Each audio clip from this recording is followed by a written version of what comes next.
Boa noite a todos, sejamos todos muito bem-vindos mais uma vez à nossa casa, agora com o salão novo pronto. Semana passada o seu Genésio fez uma recordação, acho que do histórico da casa, de toda a evolução.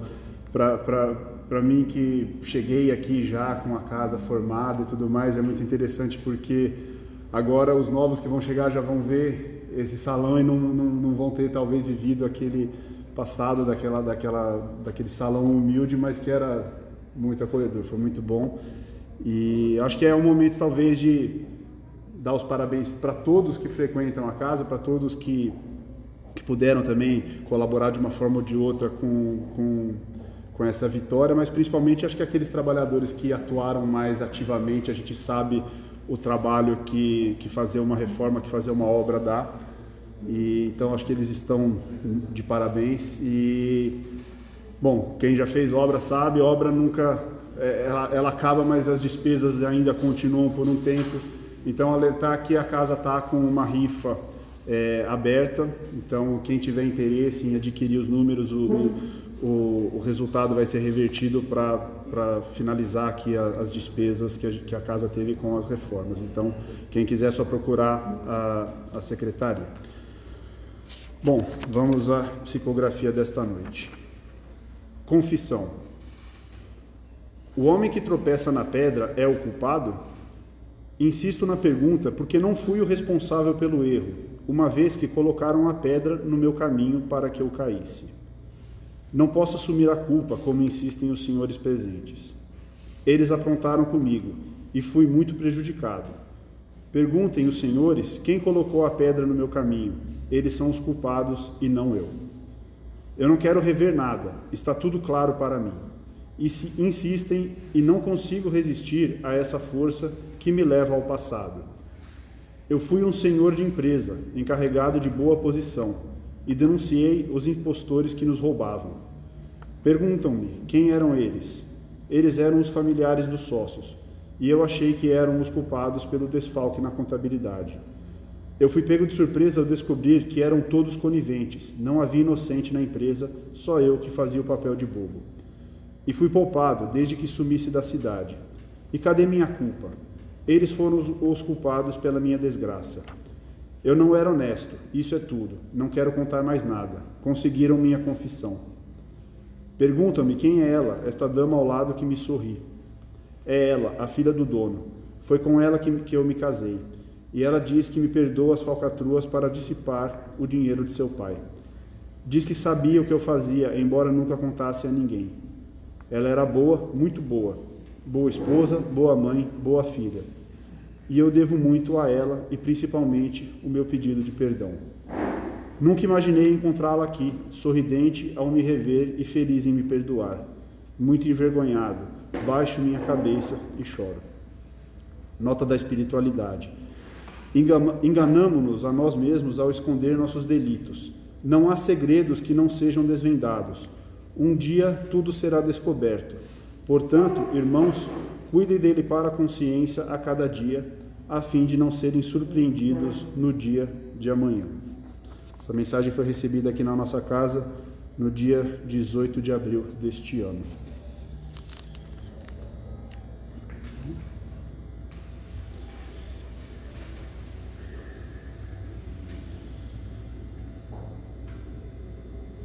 Vamos todos elevar nossos pensamentos ao plano maior, à espiritualidade amiga e, acima de tudo, ao nosso Mestre Jesus, que já se faz presente, pois Ele nos disse que onde 2 ou mais se reunissem em seu nome, lá Ele estaria. Querido Mestre, estamos aqui reunidos para o estudo da sua palavra, estudo do seu evangelho, na busca, Mestre, de orientação, da sua guia, pois sabemos que ainda somos espíritos infantis, ainda temos muito a depurar, e sem a sua guia, sem a sua luz, sem o seu apoio, talvez sucumbiríamos no caminho.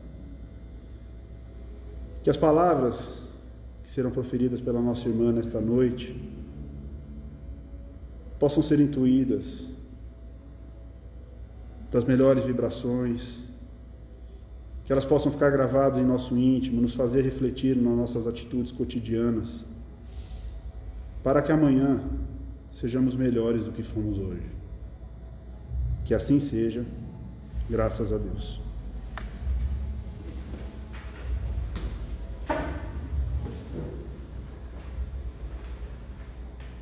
Boa noite a todos. Muito bom estar aqui nesta tarde, conduzindo o Evangelho desta tarde. Como a dona Miriam lembrou na reinauguração que ela fez na semana passada, todos que chegam na casa trazem uma vibração que a espiritualidade acaba ajudando.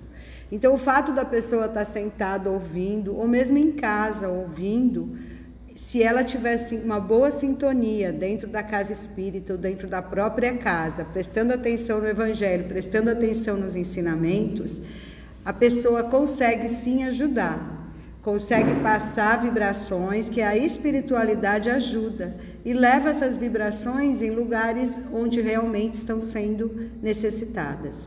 Hospitais, pessoas que estão muito doentes da cabeça ou mesmo doentes do corpo, pessoas que estão no meio das drogas, aquelas mães que estão orando pelos filhos encarcerados. Então, aonde quer que esteja, numa casa espírita ou em qualquer templo religioso, pessoas lembrando de Jesus e vibrando, essas vibrações são utilizadas. Então, cada um que chega aqui é muito importante. Então, é muito importante chegar uns minutinhos antes, ouvir essa musiquinha silenciosa, entrar em sintonia com a espiritualidade, na hora do Evangelho prestar atenção, tentar em casa depois lembrar o que foi falado, comentar com as pessoas. Então, é todo um conjunto para realmente a noite ser bem aproveitada. Depois dos passes, é claro, que todo mundo vai passar. Então, o que eu vou falar essa noite com vocês, o nome do tema é A Providência Divina. E eu tirei de 2 livrinhos. O primeiro foi da Joana de Ângeles, recebida por Divaldo, né? Entrega-te a Deus. E o segundo é um livrinho que eu recomendo, inclusive, da Amélia Rodrigues, Divaldo Franco, Pelos Caminhos de Jesus. Aqui cada capítulo, ela passa uma das passagens de Jesus por ela. Amélia Rodrigues ela não foi espírita em vida, ela foi uma professora do final do século retrasado para começo do século passado e foi uma professora muito dedicada no sul da Bahia.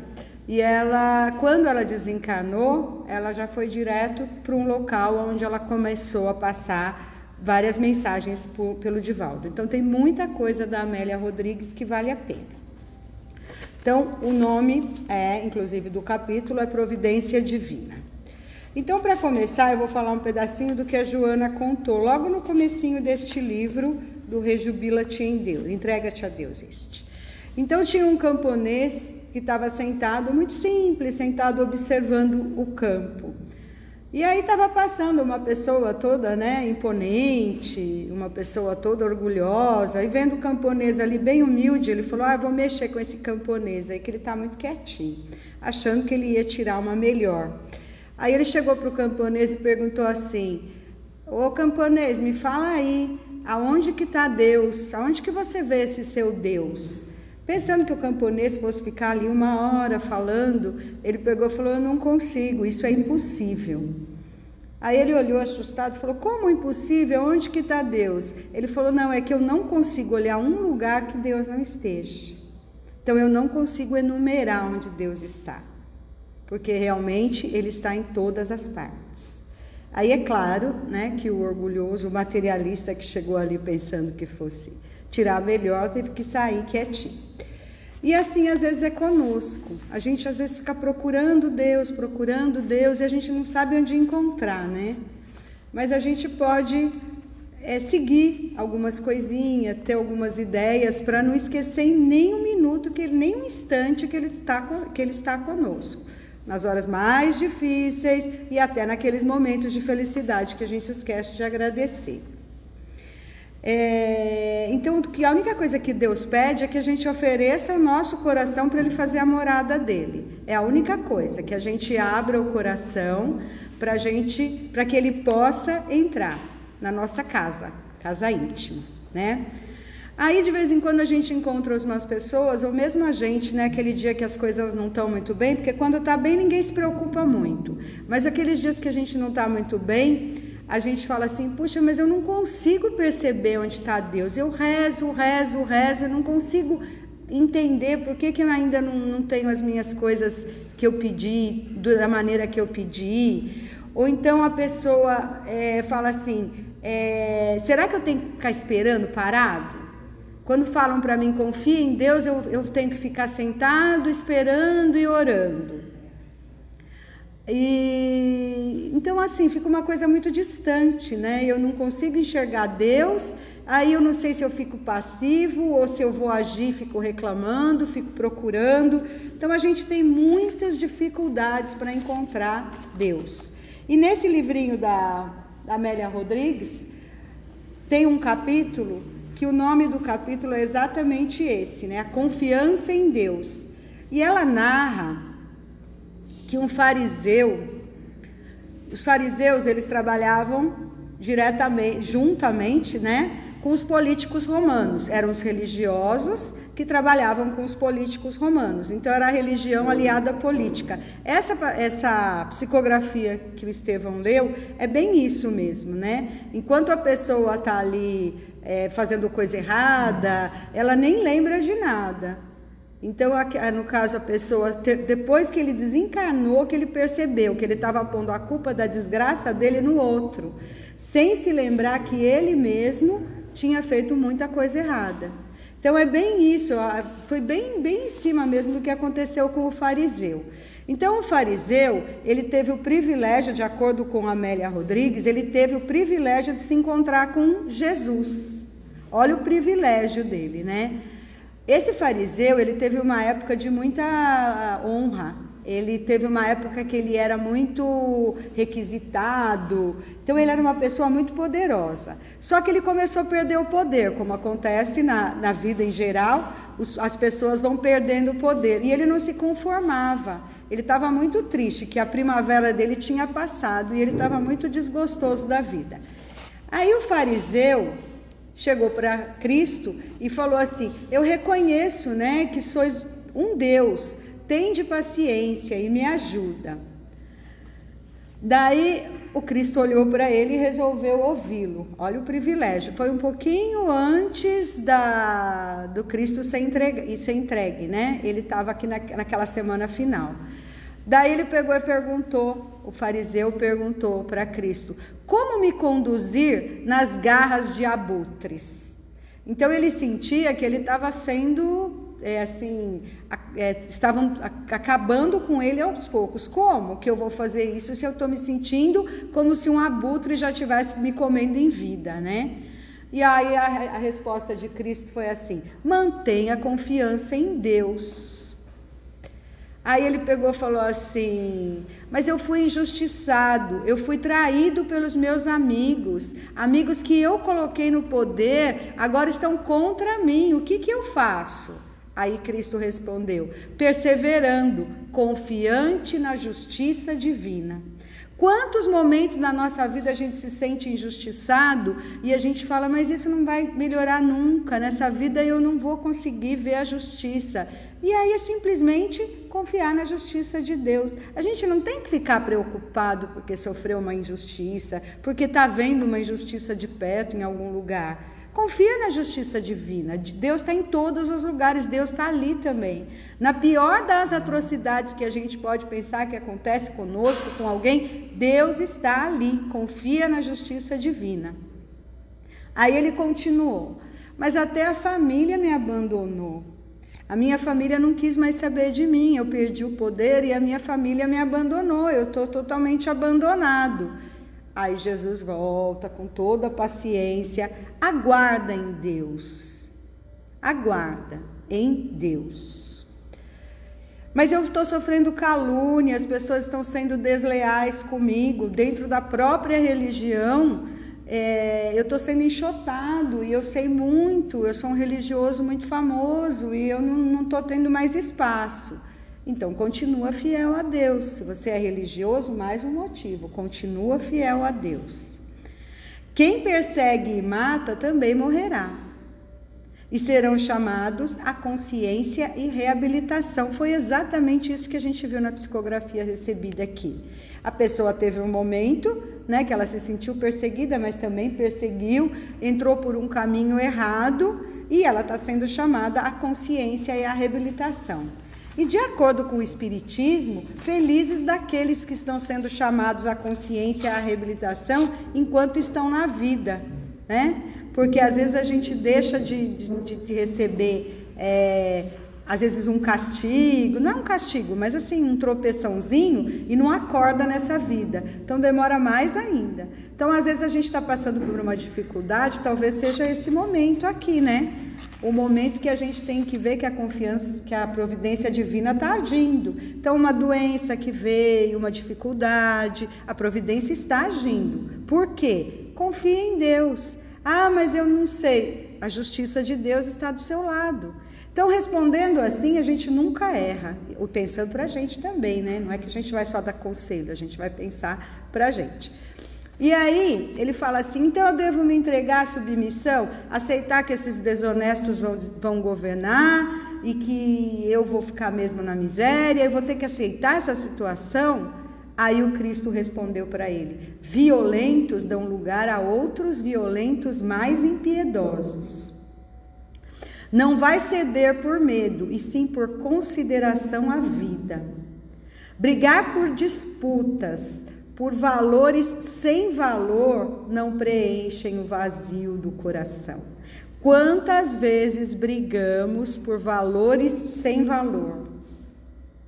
Quantas? Quantas vezes ficamos nos debatendo por valores que não têm valor nenhum? São coisas que vão passar, são todos bens perecíveis que vão ficar aí, não vão estar junto conosco, não vamos levá-los. Os dominadores enganam a si mesmos, e chegará o tempo onde aceitarão a Deus. A verdade sempre alcança a consciência do homem, por mais que pareça bloqueada. O bom é feliz, mesmo quando perde, porque ainda possui a bondade. Infeliz é quem toma, dilacera, usurpa, trai, alucinado na maldade. Sábio é aquele que confia em Deus e cuida da implementação do reino de Deus no mundo atormentado e enfermo. Então esses foram o conselho que Jesus deu para um fariseu que estava desorientado porque tinha perdido o poder. E a única coisa que a gente percebe é que toda vez que a gente pensar em pedir um conselho ou estivermos desorientados, se a gente for conversar com Jesus, a gente até consegue descobrir as respostas dele. A gente que não quer ouvir, né?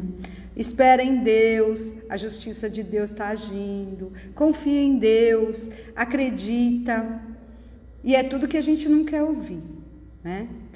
Então, assim, a gente fica, às vezes, procurando uma maneira. Tem uma psicografia, só um pedacinho aqui da Fonte de Luz, que é também da Joana, que ela fala assim, ó, diante da angústia, considere a bênção da oportunidade que desfrutas e espanca as sombras da tristeza que periodicamente te assaltam. Uma das maiores dificuldades nossas em receber as bênçãos são as tristezas. Angústia, tristeza, medo, culpa, tudo isso paralisa. Tudo isso paralisa. Busca ser útil a alguém. Olha a receita da Joana de Ângeles. Busca ser útil a alguém, mesmo que aparentemente nenhum objetivo se delinee de imediato. Sempre há oportunidade quando se deseja crescer e desenvolver valores latentes. Esse busca ser útil seria mais ou menos assim: você está com um problema muito sério que você acha que você é o último dos últimos? Para um pouquinho de pensar no seu problema e vai ser útil a alguém. Ah, mas eu não consigo ser útil. Será que não? Será que não dá tempo de você ligar para uma pessoa que você sabe que está meio adoentada? Será que não dá tempo de você fazer uma visita? Será que não dá tempo de pegar uma mensagem bem legal e mandar para aquela pessoa que você sabe que está precisando ouvir? Será que não dá tempo de você sair na rua, encontrar alguém que está pedindo alguma coisa? Isso está bem normal, né?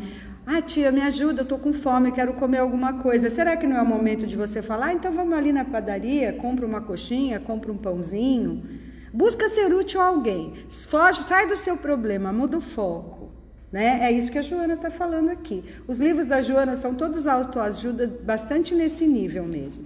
Sempre há oportunidade. Muda o foco um pouquinho. Sai um pouquinho daquele tristeza, aquele peso. E por último, para a gente já pensar em concluir, né?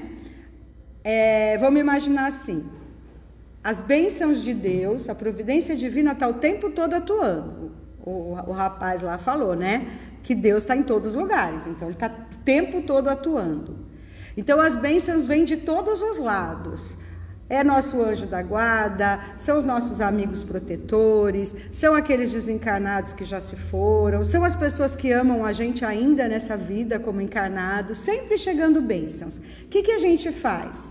Essas bênçãos encontram a gente com raiva, com desamor, com desânimo, talvez com ódio, talvez cansado, talvez angustiado, talvez triste. O que acontece? Essas bênçãos caem.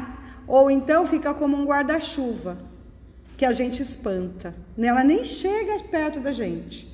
A gente não percebe. As bênçãos querem entrar e a gente está lá. Ah, mas eu não gosto disso, eu fui injustiçado, eu não quero, ele não me ama, ela não respondeu a minha mensagem. E a gente está com a cabeça o tempo todo com aquelas coisas ruins. Tristeza, ódio, desamor, desânimo. Mas eu fui injustiçada, como é que...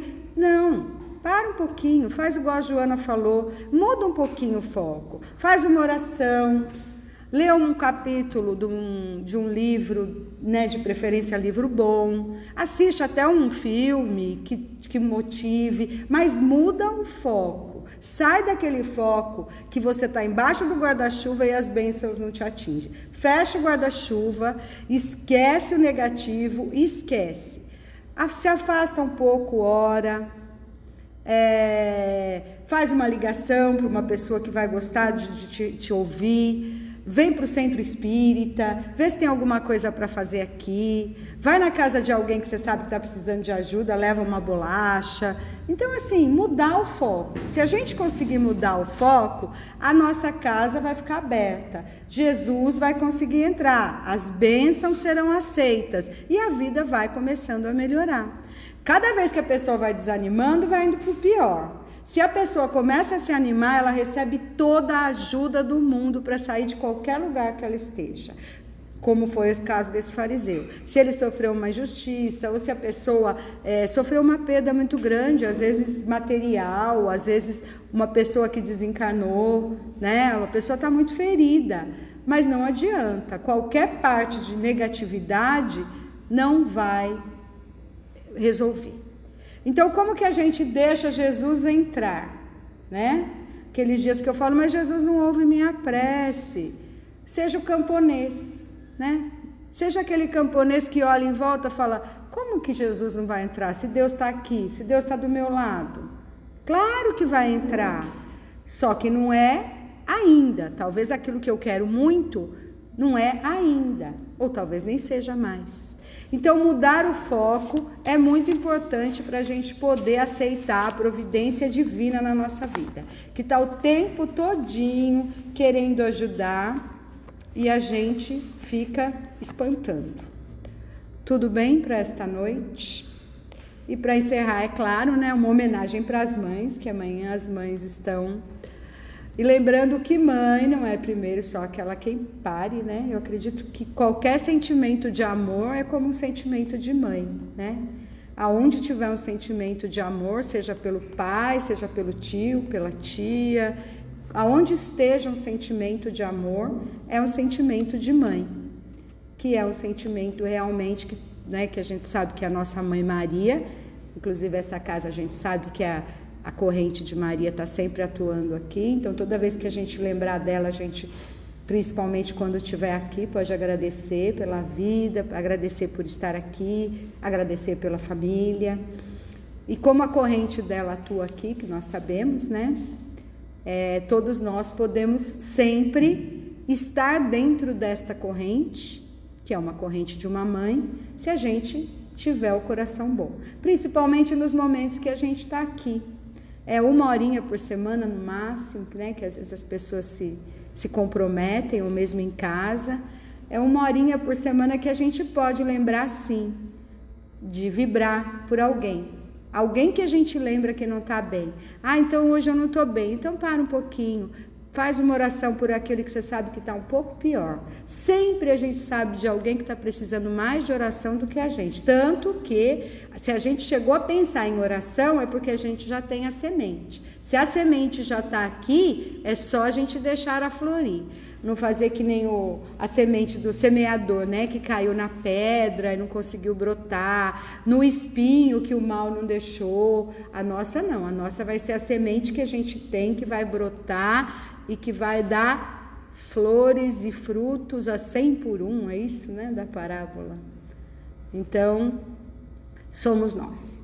Então, que todos tenhamos um dia abençoado hoje, amanhã, lembrando das mães, quem tiver lá por perto, quem não é uma oração, quem for mãe também parabéns, quem for tia, tio e todos nós, tá bom? Essa casa abençoada, e a gente pede a Deus que todos nós saiamos daqui melhores do que entramos. Boa noite a todos, muito obrigada.